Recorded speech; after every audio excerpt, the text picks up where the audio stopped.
If you suspect that you have an SI joint problem or a sacroiliac joint problem, in today's video, I'm going to talk you through 3 tests that you can do at home right now and check and see if the SI joint is really the reason that you're having the problem. In case you missed it, I have another video talking about exactly what the SI joint is, what it does, and how symptoms commonly present or can be confused with a low back problem. In case you don't know, my name is Dr. Samantha Hennett. I'm a specialist physical therapy over at El Paso Manual Physical Therapy, and I help patients every single day in the clinic with SI joint problems or dysfunction. Okay, so let's talk about the 3 tests that you can do at home right now to see if it's your SI joint that's giving you the problem.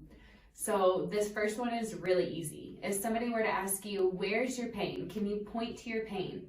And if you turn around and you say, yeah, it's right here, or looking at the skeleton, pointing right here.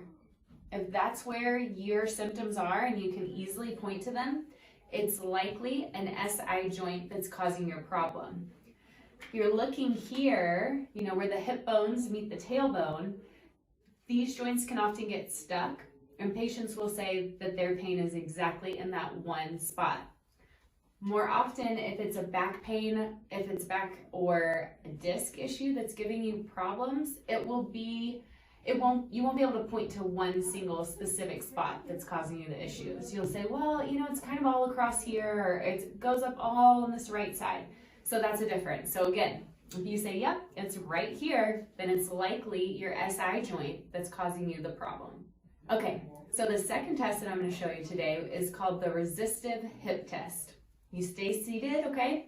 What you're going to do is you're going to lift one leg, bring it up, and then use both hands and apply pressure.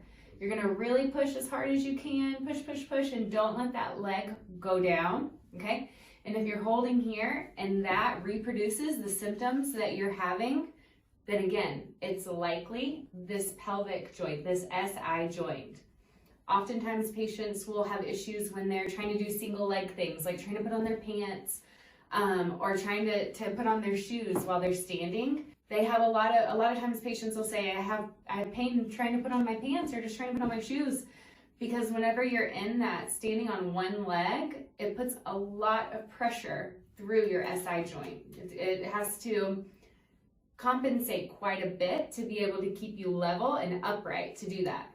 So again, that resistive hip test, if that causes your symptoms, then it's likely an SI joint problem. Now, this next test, I want you to watch me first, okay? Because if you look at me do it and you say, oh, I already know, Dr. Sam, I already know that that's going to hurt me, then don't do it. There's no reason to put you in any extra pain today. But I'm going to talk about it a little bit first. Patients a lot of times will say to me, I have this pain back here when I'm just going down and I'm washing my hands after I go to the bathroom, or washing dishes, standing and washing dishes for a period of time. So I'm going to show you the test, and then if you feel like you can do it without causing too much pain, then you can go ahead and do it. Otherwise, if you see it, you don't have to do this, okay? So I'm going to step out of the frame for a minute, okay?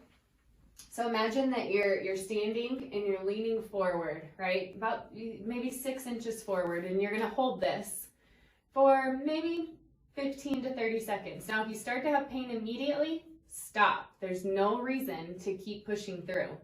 But if in this position, you're feeling a lot of pain here, and again in that SI joint region, then it's likely the SI joint that's causing your problem. And really, that highlights that there's a root cause that can be fixed. The muscular imbalance is really what's causing your problem. Now, if you found that any one of those self-tests bothers you, produced your symptoms, then again, you likely have an SI joint problem. And remember, SI joint issues are often misdiagnosed by healthcare professionals because it can look like it's a low back problem or it's a hip problem. So you'll go in and see your physician or another healthcare professional, and you may have had MRIs of your back or even of your hips, or you may have even had injections, but it didn't relieve your pain because the root cause is the muscular imbalance in the SI joint.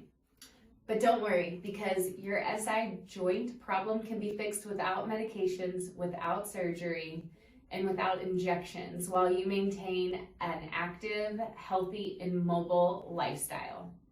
We actually have an online program that has exercises that can help you fix your low back or SI joint problem. It's a 28-day program and it walks you through, it's self-paced, 100% online. It's called the 28-day Back Health and Wellness Program. If you want to find out more about this, you can look in the description below.